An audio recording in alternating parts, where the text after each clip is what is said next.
കോഴിക്കോട് കൂടരഞ്ഞിയിൽ നടന്ന അസ്വാഭാവിക മരണത്തിന് 40 വർഷത്തിന് ശേഷം നിർണായക വഴിത്തിരിവ്. കൂടരഞ്ഞിയിൽ കൊല്ലപ്പെട്ടത് കണ്ണൂർ ഇരിട്ടി വെളിമാനം സ്വദേശി മോഹനനെന്ന് തിരുവമ്പാടി പോലീസ് കണ്ടെത്തി. കഴിഞ്ഞ വർഷം മലപ്പുറം വേങ്ങര സ്വദേശി മുഹമ്മദ് അലിയാണ് താൻ കൊലപാതകം നടത്തിയതായി വെളിപ്പെടുത്തിയത്.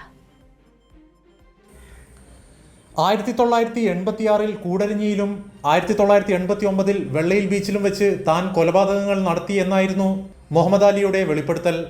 തിരുവമ്പാടി പോലീസ് അന്വേഷിച്ച കൂടരഞ്ഞി കൊലപാതക കേസിലാണ് നിർണായക വഴിത്തിരിവ് ഉണ്ടായത്.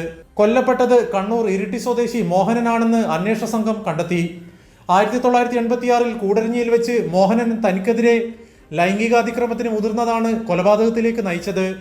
പ്രതിരോധിക്കുന്നതിനിടയിൽ ഇയാളെ വെള്ളത്തിലേക്ക് തള്ളിയിടുകയും തുടർന്ന് വെള്ളത്തിൽ ചവിട്ടിത്താഴ്ത്തി മരണം ഉറപ്പാക്കുകയും ആയിരുന്നു.